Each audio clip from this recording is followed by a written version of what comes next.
Good morning, ladies and gentlemen. Thank you very much for assembling today for what I think is a very important discussion on what is going on in Fukushima right now. Let me introduce you to our speakers today. To my far right, to your left, we have Cecile Asanuma-Brice, Vice Director, North Asia Office of the National Center for Scientific Research in France. And next to her is Nanako Shimizu, Associate Professor at Utsunomiya University. And later on, we will have Keith Baverstok, Professor, University of Eastern Finland, coming in via Skype to join the discussions. Well, as we all know, the reason we're very interested is that 6 years on, the urgency of the still unfolding nuclear fallout from the Tohoku earthquake remains unabated, even as the collective memory of Japan is fading. So for the residents of Fukushima and for the thousands of refugees who one day hope to return home, this is something that they wake up to every day, and we want to know if there are solutions. But I think I should just hand over the microphone to our guest speakers to let you update you on the status of Fukushima. Thank you very much. Thank you so much for the presentation, and thank you to come today. So today I will speak more than president of an association we called Citizen Scientists International Symposium on Radiation Protection. And this association is organizing every year from 2011 international symposium and several workshops on radio protection. And last year we organized one of these very big symposium during 4 days.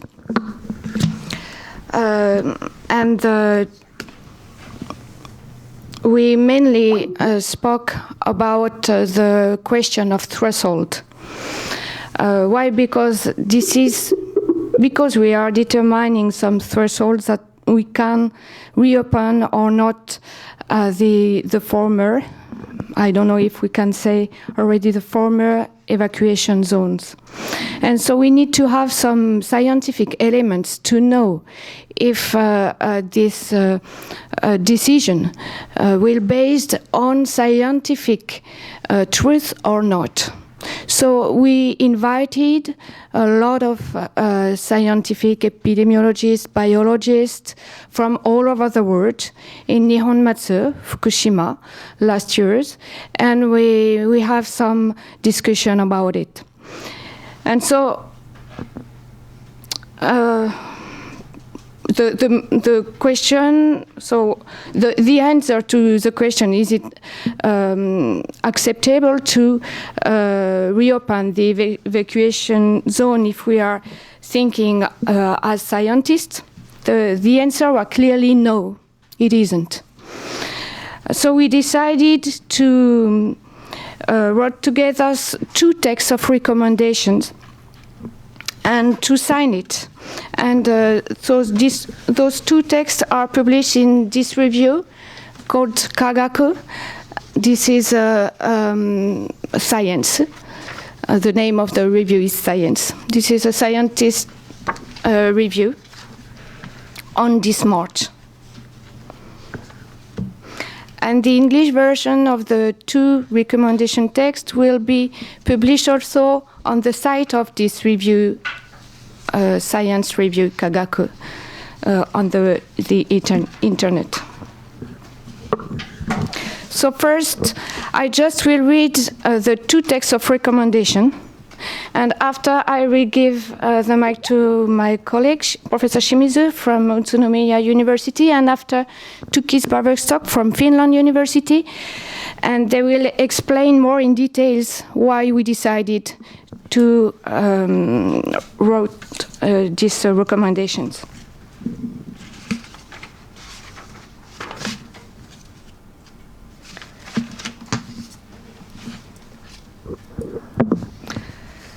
So the conclusions of the last international symposium was, should radiation protection measures should be carried out in agreement with the research of scientists from relevant disciplines based on the underlying epidemiological findings.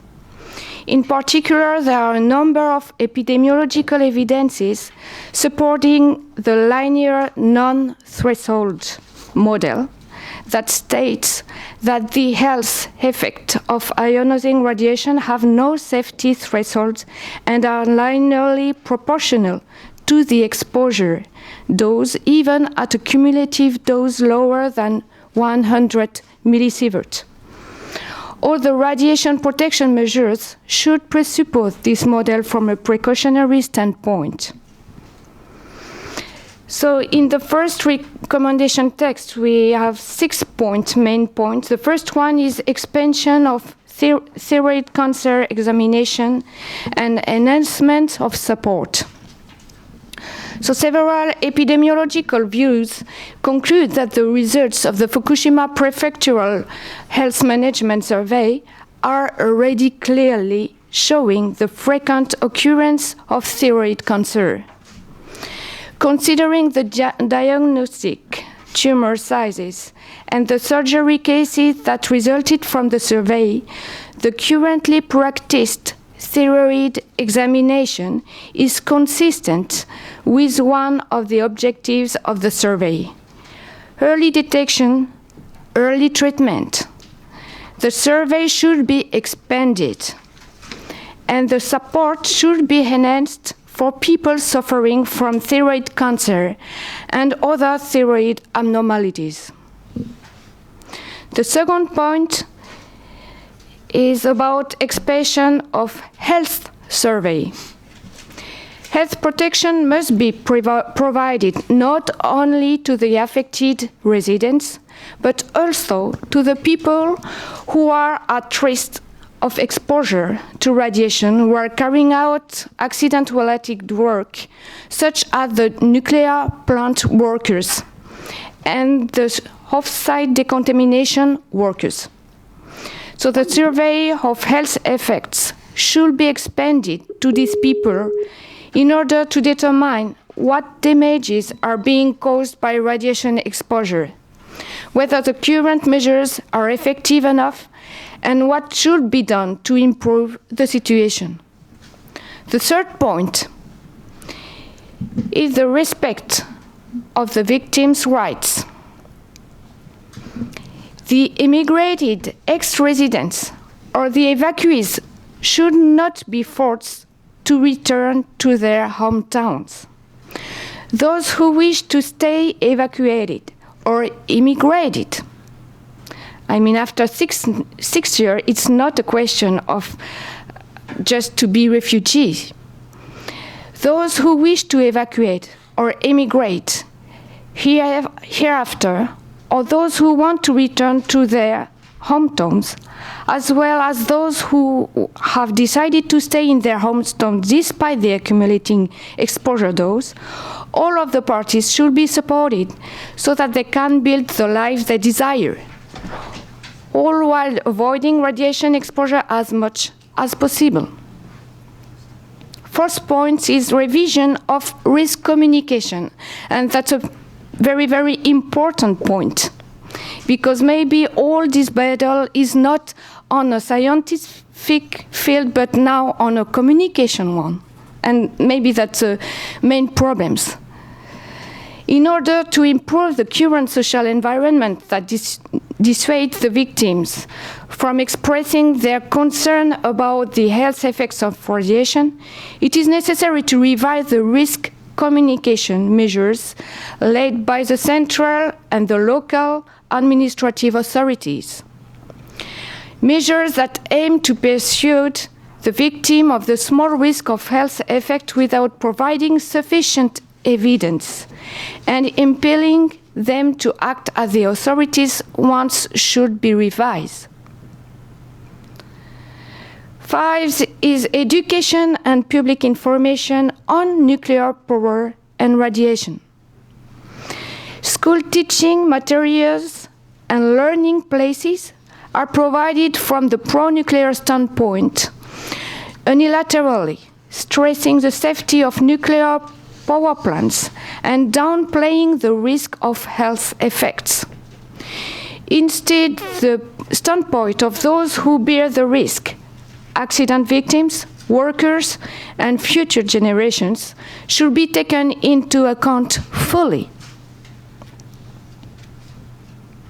Last point is the role of citizens and scientists. Citizens, including scientists, researchers, and media professionals, are requested to promote an open dialogue in which each party accomplishes its original mission for the pursuit of the truth. Together, the victims and all the people involved are expected to create a living environment and public space that enable each of them to express what they really think and feel, to form a consensus, and thus to give rise to mutual trust. The second text is more on threshold issues. So over recent years, some interested parties have claimed that human exposure to low doses, that means 100 millisieverts, or of ionizing radiation, does not confer an increased risk of cancer, or that the risk is so small that it cannot be estimated. Our understanding of the risk of ionizing radiation leads us to conclude that, first, the accrued epidemiological data do not support there being a threshold of risk at 100 millisievert for the induction of cancer. The second point, most of the available evidence, together with mechanistic considerations, point to linearity of dose response at both high and low dose rates. Third point, direct measurement of risk below 100 millisievert and extrapolation from higher doses support the use of the linear dose response model for doses less than 100 millisievert and for the estimation of risks for the protection of public health after nuclear accidents. The in-work study of workers is particularly important because the mode of exposure is similar to that which will be experienced by returning evacuees. It provides important information in relation to the risks in the dose range 0 to 100 milligrams. Over this range, the risk is higher, but not significantly so, than the overall estimate of 0.48 per gram. This estimate is not influenced by the slope at higher doses.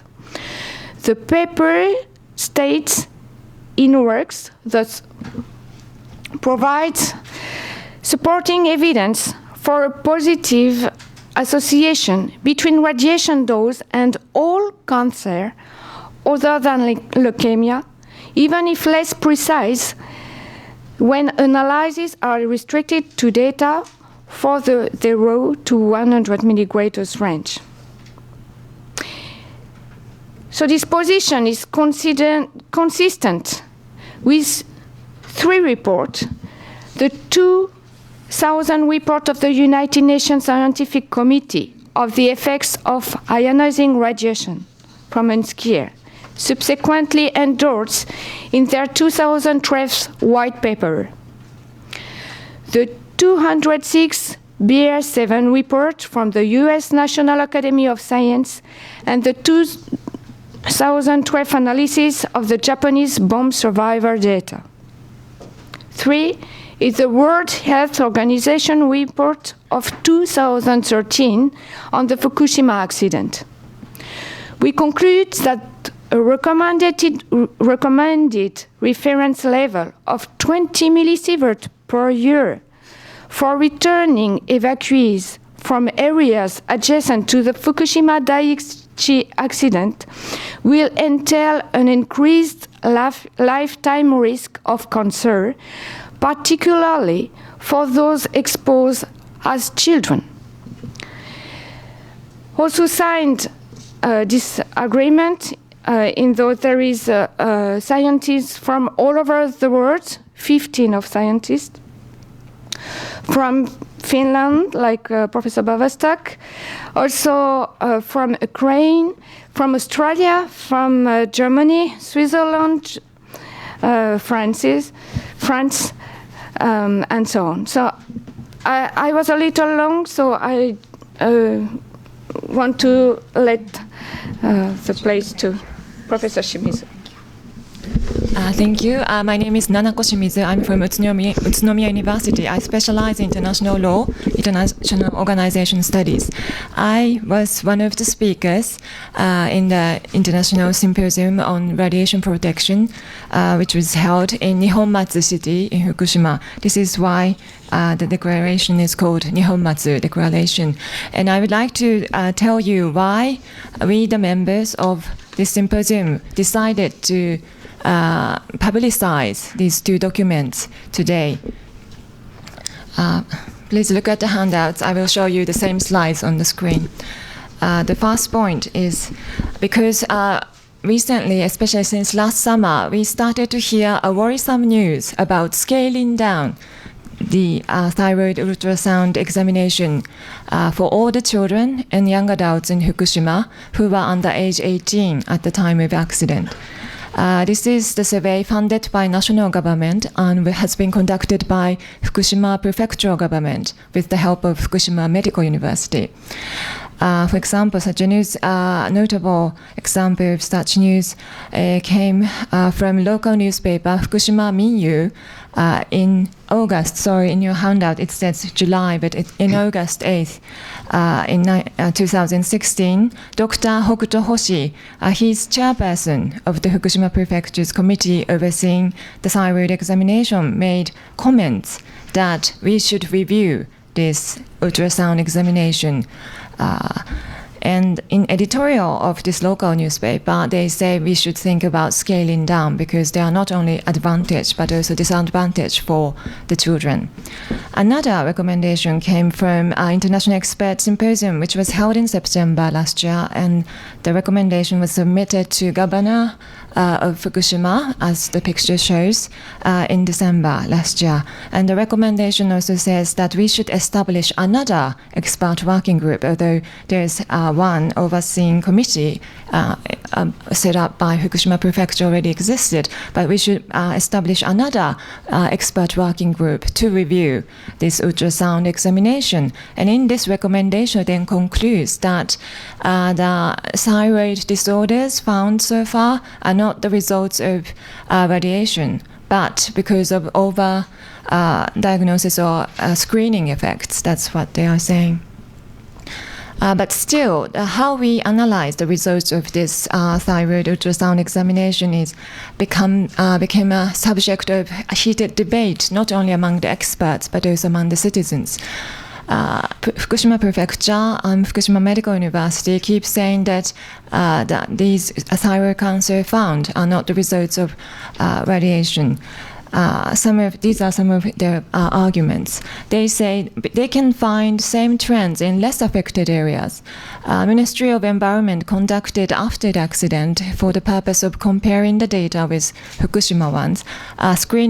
They collected screening data in 3 less affected areas. And when they compared the two data, they show the same trend. So that's the conclusion. But if you look at the number of participants in the screening, in 3 cities are only 4,300. In Fukushima case, there are more than 300,000 children data. So statistically speaking, we cannot compare these two quite different number and draw any accurate conclusion. So I believe this argument is a bit weak. And the second argument they make is majority of thyroid cancer patients must be found among the group age under 5 at the time of the accident. These are the graphs. On your right side, this is Fukushima data from 2011 to 2014. And the majority of the cancer patients are teenagers, as you can see. On your left, this is Chernobyl data. And the majority of the patients are under age 5. And they compare these two, and distributions are so different. So we cannot conclude that the Fukushima cancer cases are not because of radiation. But this is another quite misleading argument, which has been criticized so far, because this is an argument comparing an apple with an orange. Because if you look at Fukushima data, it's only 4 years time range, and teenagers are majority. But the Chernobyl data, this is 17-year time range. And the outbreak of thyroid cancer under age 5 at the time of accident occurred 5 to 10 years after the accident. So we cannot say that to compare these totally different data and conclude that this is not because of the accident, as you can see. But still, there are some people say this is screening effect, overdiagnosis, or too early to develop, because usually thyroid cancer develops so slowly. However, quite unfortunately, the accumulating data in Fukushima shows us a different direction, because the thyroid examination targeting 318,000 Fukushima children and young adults under 18 in 2011, as I said. But this examination is not compulsory. This is voluntary examination. So actual participation rate is 81.7%. About 300,000 participated in the first round examination from 2011 to 14. And surprisingly, more than 100 cases, actually 116 cases of thyroid cancer had been detected. This is much larger number than expected, because usually childhood thyroid cancer is about 1 per million. So this is much larger number. But many people, the Fukushima Prefecture and Medical University say this is because screening effect, we use very high sensitive equipment, that's the reason. If we take that standpoint, if so, this is only screening effect, then the second round, there will be no thyroid cancer, because if all the cancer has been detected and they are using very sensitive equipment, there will be no thyroid cancer be found in the second round, because as they say, if we believe in what they say, the thyroid cancer developed very slowly, so it won't be found only 2 or 3 years after the first round. But unfortunately, until as of December 2016, 69 cases of another cancer has been found, and the annoying number is first round assessment classification of these 69 patients were quite good. A1, no nodules, no cysts, or A2, very smaller ones. So their conditions were very good only 2 or 3 years ago. But suddenly, after 2 or 3 years after, it was detected that they have cancer. And these are the operation cases of Fukushima evaluation from August 2012 to March 2016. This is the data from Dr. Suzuki, Shinichi Suzuki of Fukushima Medical University. According to him, 125 thyroid cancers has been operated at Fukushima Medical University. And 3 of them reached M1 stage, very serious stage. The cancer has spread to other parts of the body, 3 of them. And 97, more than 77% of them, in one stage, the cancer has spread to nearby lymph nodes. So we can hardly say these are overdiagnoses, as you can see. And if we look at these worrisome numbers from Fukushima, I have to point out the second point, the disparities of national support in contaminated area outside of Fukushima. This is the map of total cesium fallouts on the ground, July 27, 2011. As you can see, the radioactive materials didn't stop at the prefectural border, but spread all over Kanto and Tohoku area.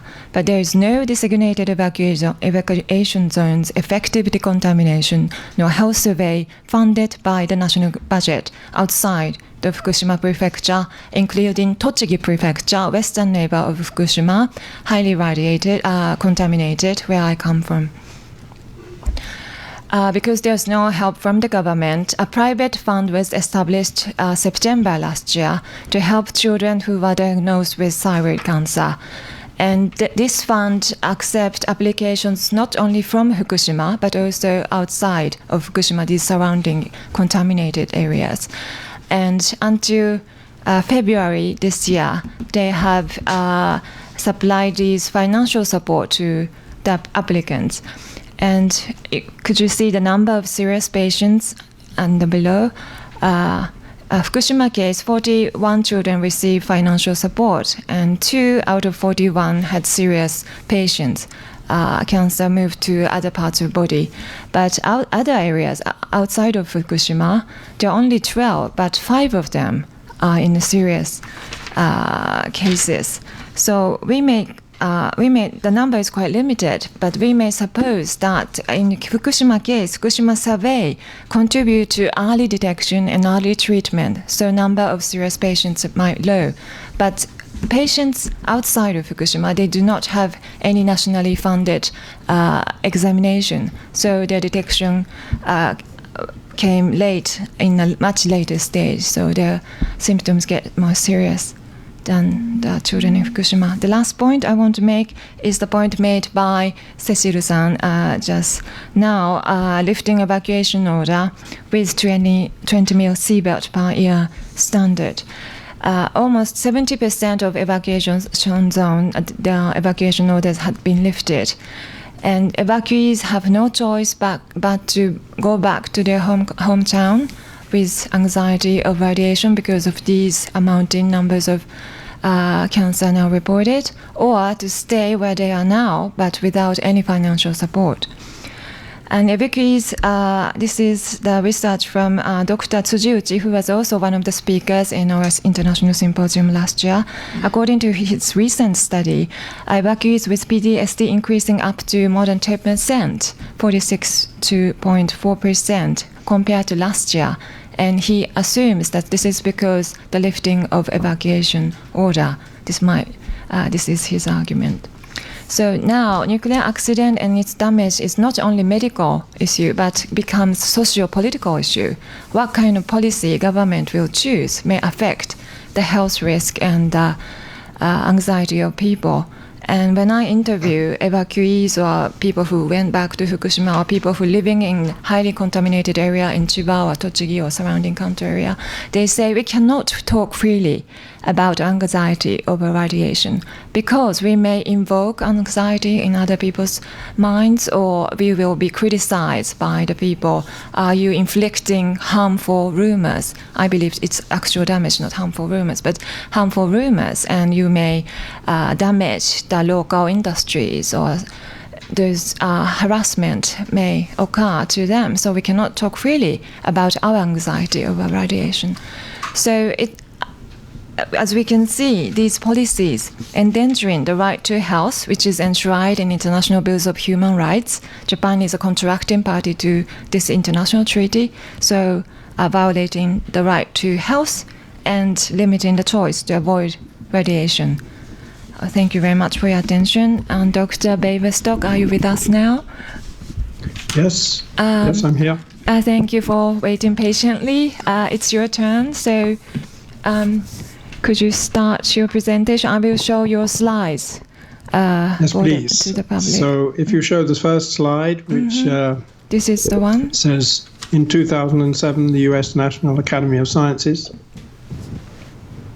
Is that slide there? Mm-hmm. Yeah. Yes. Yes. The first point that I want to make is that it is relatively recently that it's been claimed that there is a threshold, or at least an absence of risk below 100 millisievert. Because in this report in 2007, if you click again, you'll get a quotation from the report, and it states there that the LNT, the linear no threshold model, is supported by the information up to that time. So this has been discussed numerous times in scientific symposia, and this was, in my experience, the conclusion that was reached on every occasion. So if we look at the information that has been obtained, slide, in the past 10 years from 10 studies, all with information in the range of 0 to 100 millisieverts. If you press again, you'll see the line of demarcation. It's pretty scattered, but that is because some studies are weaker than others, and this is a very difficult area to do epidemiology in. I mean, the risk of cancer is quite large, 25% fatality of cancer risk lifetime in Japan. And so to see something against that background is quite difficult. Nevertheless, if we take the next slide, which is the International Nuclear Worker Study, INWORKS, we see a very clear progression of risk with increasing dose.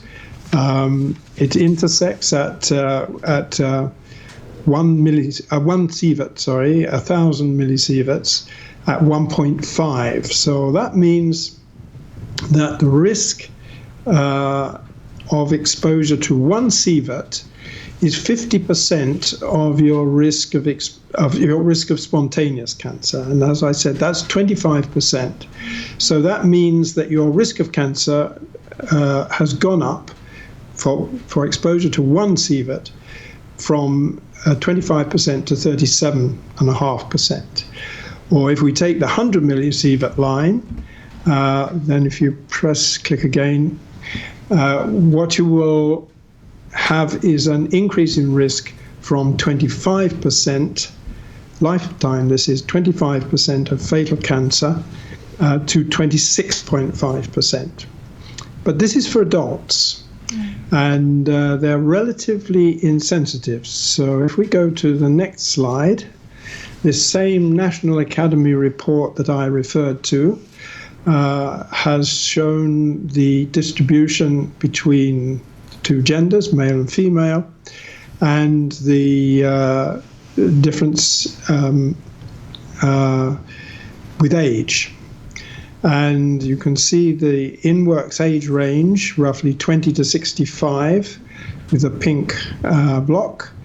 And you can see that for ages less than 30, the risks are significantly above the risk for adults. So if we look at a situation where a normal population is living, there are quite a proportion of the population that are at higher risk than that measured by the INWORKS study. So the INWORKS study definitely eliminates the possibility of a threshold at 100 millisieverts. Statistically, when you analyze it, that's what the data show. If we go to the next slide, we can see results of a study in Australia, 680,000 adolescents exposed to computed tomography or CT scans. And typically a CT scan has an average dose of around 4.5 millisieverts, so really very low compared to the 100 millisieverts. And you can see there that the risk above this is called the incidence rate ratio, IRR, and the risk 1.2 for a single scan of roughly 4.5 millisievert.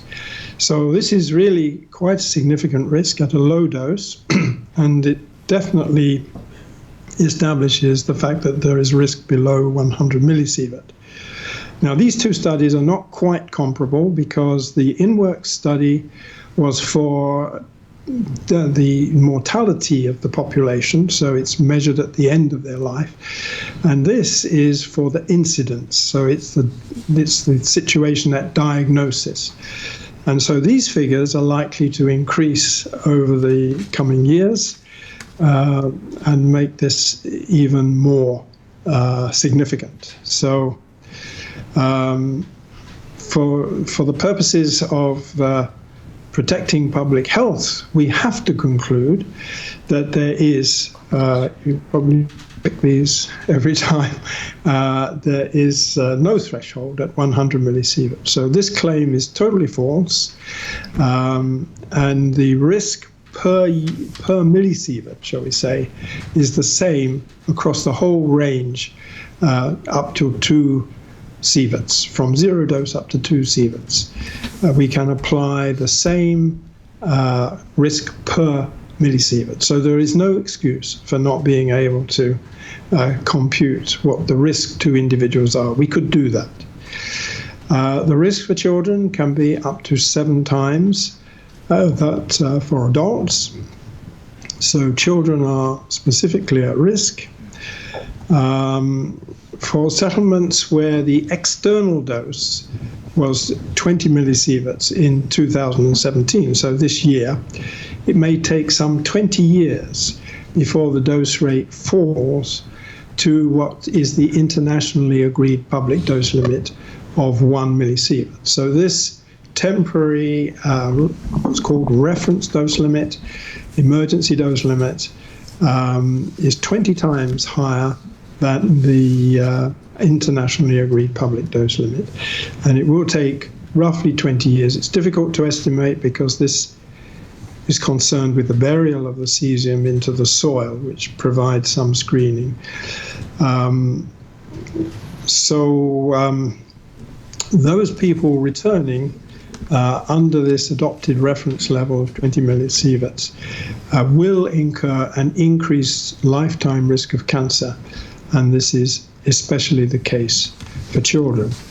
And so it is really, in my view, a human rights issue that people should understand what the risk is before they make the decision whether to return to their homes or not. So thank you for your attention. Thank you. Thank you very much. Thank you very much. I think that was a very informative presentation, but I think we should race through some questions. I could see that many people already have some in mind, so can we take it to the floor? Working journalists first. Can we take questions now? Please.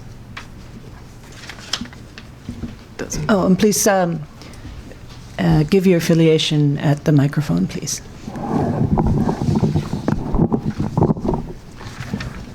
My name is Hiroki Fujita, freelance journalist affiliated with the Yukan Fuji.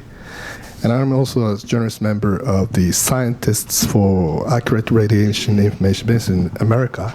And one of the leading here is Wade Allison, the professor emeritus of Oxford University, who wrote the Radiation Reason. And I have constantly, opportunity to expose myself to the debate among those, scientists who support less than 100 millisievert is not hazardous to human health, but rather it's even beneficial, like a hormesis effect to human health. So, I respect your finding and your conclusion, but what is called the ALALA, as low as reasonably achievable, the less the better kind of approach might cause other psychological frustration. I'm sorry, do you have a question? My question is, yes. my question is, so it's a balance,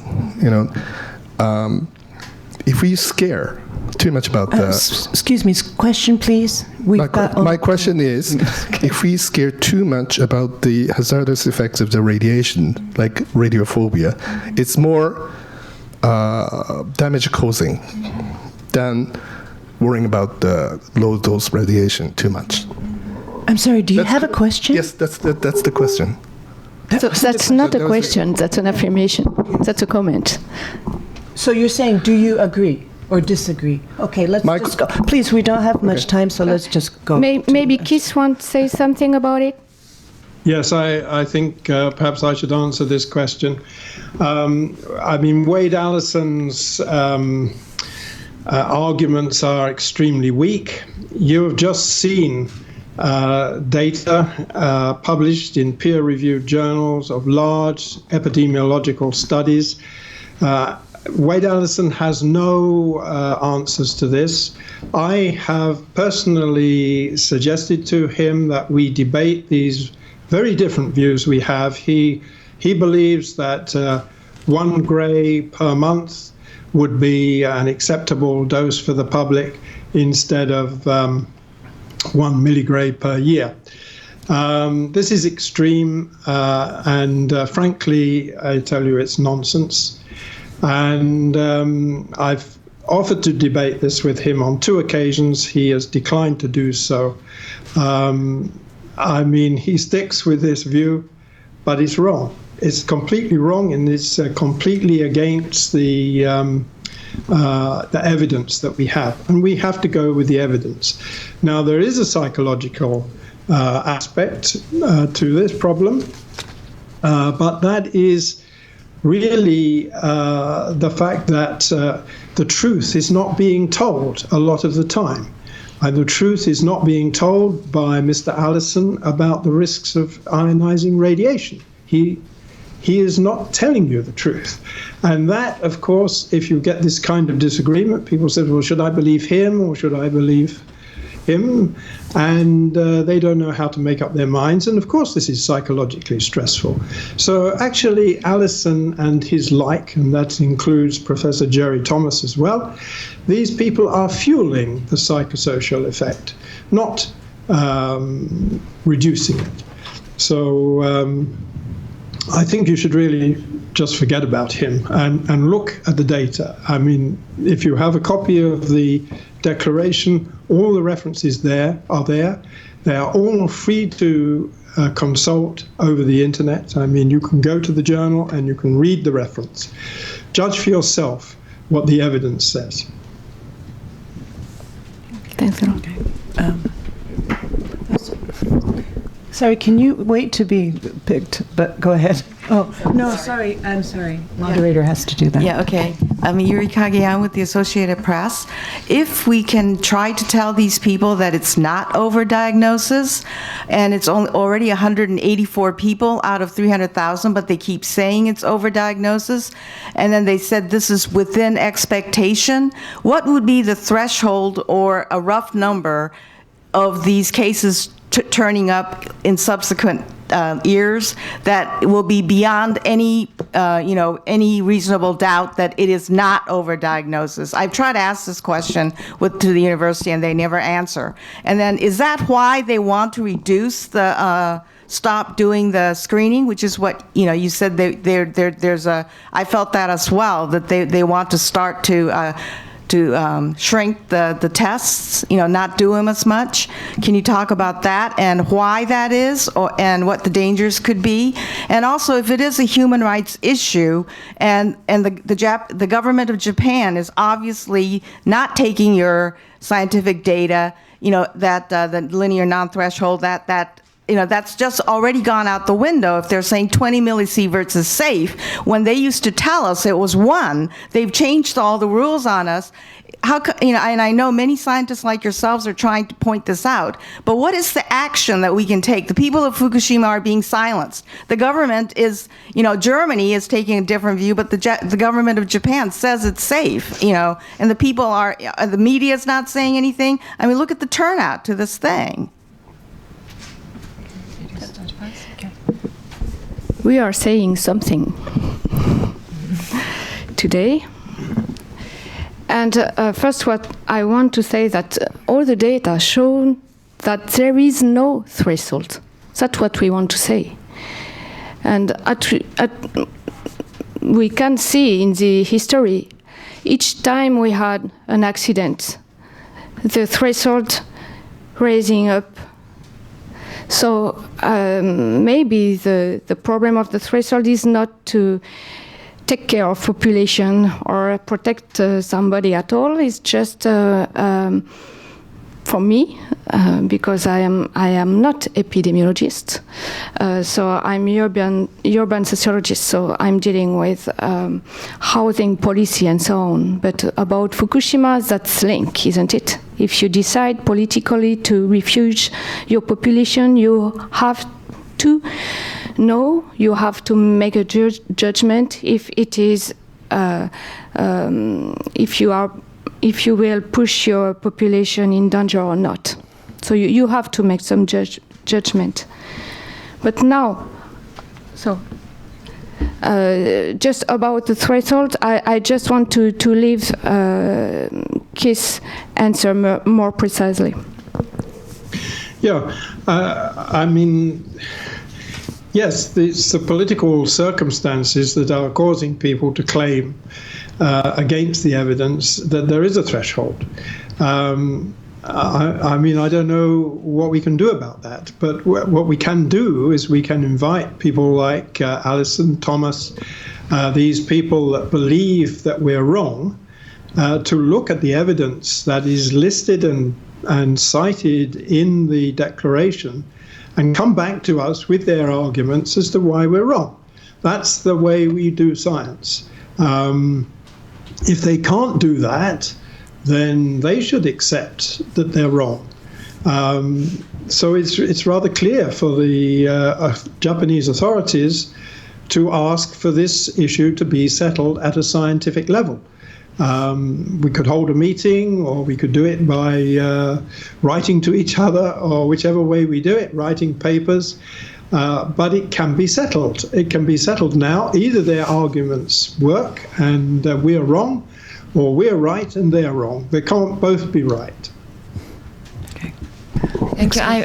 One last comment from myself. I ask you, the journalists, as well as we, the researchers and journalists, should speak on behalf of the people who cannot speak up because they fear to be harassed or bullied, because when they say that 100 millisievert safety theory is wrong or they're radiated, they cannot express their anxiety freely, not only in Fukushima but also in surrounding area, because there are school bullying, as you know, and harassment towards them. So it is our role, the researchers and the journalists, to not shut up but keep speaking up. And we have sent these two documents to Ministry of Environment, which is responsible for health survey, and to the government of Fukushima prefectural government. So we ask them to pay attention to our argument. Thank you. Okay.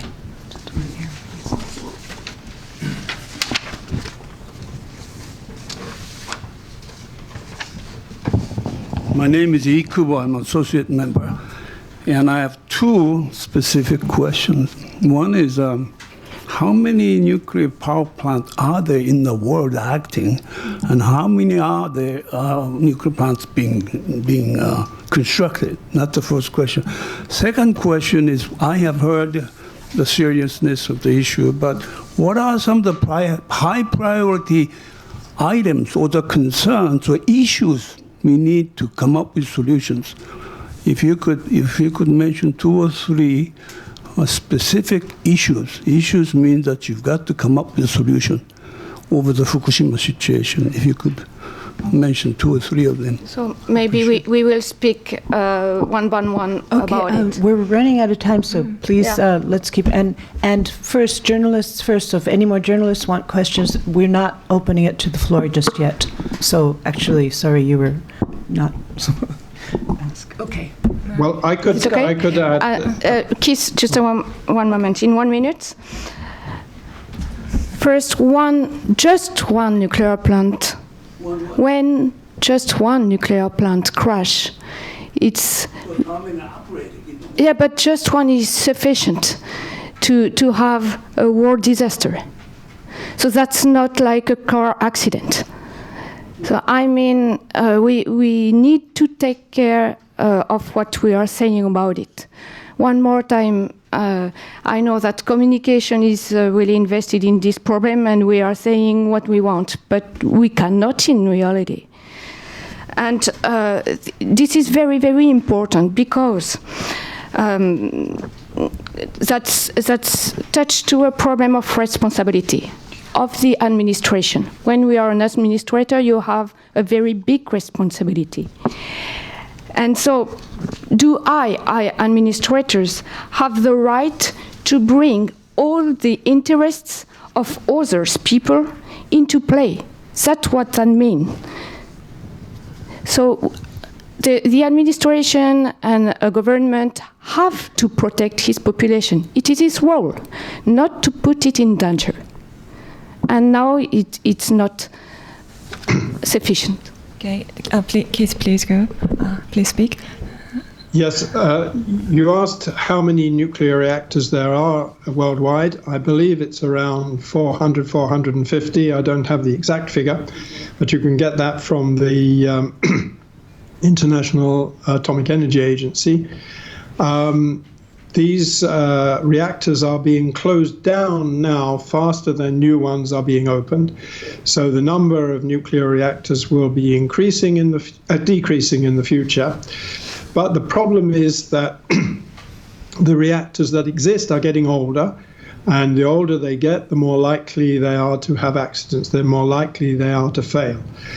So we don't have actually a very bright outlook, but the numbers are reducing overall, and the main builder of nuclear reactors is China. What are the things that we can do? Well, of course, we can operate them at a safety level. I mean, this accident in Fukushima, there were many things that were wrong at the time the accident occurred. And although it was caused to some extent by the tsunami, there were even many factors, like there were fuel rods on the roof that needed to be kept underwater, and the containment was cracked and water was getting out. The pumps that would drive the emergency cooling were on the ground floor and were knocked out by the tsunami. There was no prevention for hydrogen explosions. That is standard in most cases. So this accident needn't have been nearly as bad as it was had the proper precautions been taken in the first place. And that will probably apply to any other future accident. So those are the things that can be done. And it is time that the IAEA, the International Atomic Energy Agency, really enforced operators to be operating in the safest possible way. Thank you. Please go to the next. Okay. If you have a question, yes. Yeah. Oh, I'm sorry. I thought you were a journalist. Oh, okay. But if you're working press, associate's fine, but you have to be working press, yeah. I'm working for a company called Heinz that decommissions nuclear power plants in Germany. So we are supervising that no radiation is set free. So I'm totally convinced that there is no threshold level. So radiation is very dangerous for the human cells, and we had the question is we had here Alexei Yablokov and Clausen and other medical doctors. They reported that the greater the risk is for the blood vessels. We are focusing on cancer, but the blood vessels are such which are most damaged, and the liquidators in Chernobyl died. Most of them died of heart attack, strokes, etc. So what is the scientific basis for this? Yeah, do we have numbers, and how difficult? And I think it's very difficult to prove that this stroke is caused by radiation and not by natural causes. Thank you. Can I ask you to answer, Keith? Yeah. Well, the problem is in the sense that these diseases, strokes and heart disease, they're not registered in the same way that cancer is. So it's much more difficult to study them. But there are studies in the former Soviet Union, in Russia and in Belarus, where liquidators are being looked at. Now, typically they did get higher doses than the population, because they were working on the site, and the effects to cause these diseases, we don't understand at a very, very good molecular level. Perhaps we understand cancer rather better. So there are studies. There is definitely an association between these diseases and radiation exposure. It does seem that it also occurs at lower doses, but again, this heart disease is even more prevalent than is cancer. So it's again difficult epidemiologically, but we're moving in that direction. Information is being obtained from liquidators, and presumably also there will be workers in Japan who have had quite high doses, and therefore they could be studied as well. But I would say that probably my estimate is that the risk of all disease associated with exposure to radiation is about double that of the risk for cancer. Any comments to add to that? Okay. Is that all the questions we have from the floor? We could open it up, I guess, the conversation, but otherwise, I just have a couple of questions. I understand that the radiation is not necessarily within the sphere of influence of some organization like WHO, but when you have what some scientists say is a surge in the incidence of various diseases and thyroid cancer, is that not a concern outside of Japan? Are there any other organizations that are looking into the epidemiological impact of low-dosage radiation? Yes. Well, of course, the WHO has been involved in assessment of the health effects from Fukushima and from Chernobyl. To a certain extent, WHO does not work independently of other UN agencies, and this is a big problem. There seems to be more kind of family loyalty than there is loyalty to the general population, if I may put it that way. But yes, plenty of people have been looking. I mean, there has been a huge amount of research in universities and in other organizations, the European Commission, etc., into the thyroid issue after Chernobyl. And there's a great deal of interest, of course, in the situation in Fukushima. And when we get the results, the complete results of the 2 rounds of survey, we will be able to make a much better judgment than we can at the moment, because I believe the data are not complete. But there are things definitely to be explained there, as Dr. Shimizu said.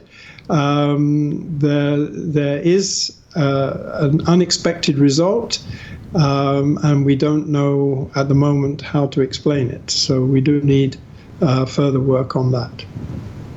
Okay. Thank you. I don't know if you have any time, if individual journalists want to come and ask you a question afterwards, but I think we'll close this press conference. Thank you very much to the 3 of you. Invaluable information, gave us further insights, I think, into the situation in Fukushima. Thank you. Thank you very much. Thank you so much. Thank you. Thank you. Thank you. Thank you very much.